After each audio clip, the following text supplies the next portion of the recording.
इस वीडियो में हम लोग एनसीईआरटी एक्सरसाइज 1.4 का क्वेश्चन 2 और 3 सॉल्व करेंगे। तो चलिए देखते हैं क्वेश्चन नंबर 2 क्या है। Let a is equal to a comma b, b is equal to a comma b comma c, is a is subset of b, what is a union b। देखिए यहाँ पे दो सेट गिवन है a और b, ठीक है, और उनके एलिमेंट गिवन है। तो यहाँ पे पूछ रहा है कि क्या a जो है b का सबसेट है। देखिए मैंने, अगर आपने सबसेट वाला वीडियो नहीं देखा हो तो फिर आप क्या करें, प्ले लिस्ट में जाके सबसेट वाला वीडियो देख लीजिए। अगर नहीं देखा है तो भी कोई बात नहीं, मैं इसमें भी थोड़ा सा ब्रीफ में बता देता हूँ आपको।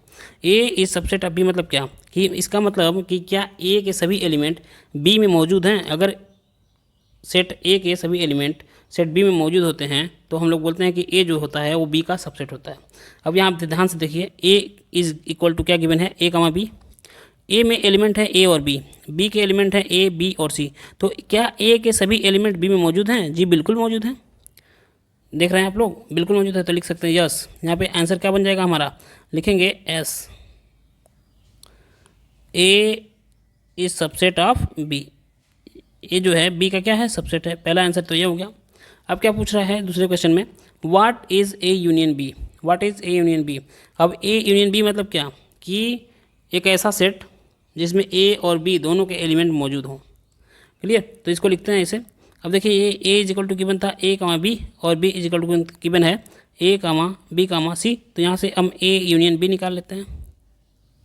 तो ये हो जाएगा हमारा ए कामा बी कामा सी। एक्चुअल में ए यूनियन बी की वैल्यू होगी बी के इक्वल। समझ आ रहा है ये, एक्चुअल में ए यूनियन बी की वैल्यू जो होगी वो बी के इक्वल होगी, क्योंकि जब हम दोनों के एलिमेंट को आपस में मिलाएंगे और हम लोग एक एलिमेंट को बस एक ही बार लिख सकते हैं, तो इसलिए ए यूनियन बी का आंसर आया ए कामा बी कामा सी। और ये देख रहे हैं कि ये कौन सा सेट था, बी सेट था, तो यानी कि इनका आंसर हो गया सेट बी। ठीक है, अब हम लोग क्या करेंगे, क्वेश्चन नंबर 3 को सॉल्व करेंगे।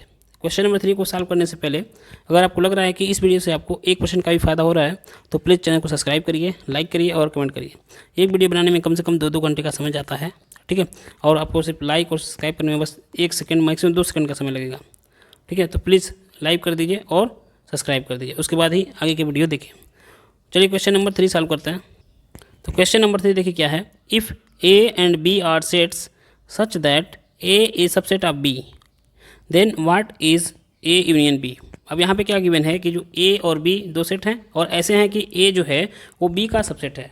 इसका मतलब क्या हुआ कि ए के जितने भी एलिमेंट हैं सभी के सभी बी में मौजूद हैं, सभी के सभी बी में क्या हैं, मौजूद हैं।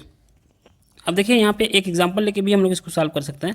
जैसे हमने मान लिया कि लेट कोई set A is equal to मान लेते हैं 1 कामा 2 कामा 3, और यहाँ पे बी सेट हम लोग मान लेते हैं 1 कामा 2 कामा 3 कामा 4 कामा 5। क्लियर, अब देखिए ए के सभी एलिमेंट बी में क्या है, मौजूद है कि नहीं है, तो इसका मतलब ए जो है बी का सबसेट हुआ, ये तो गिवन था।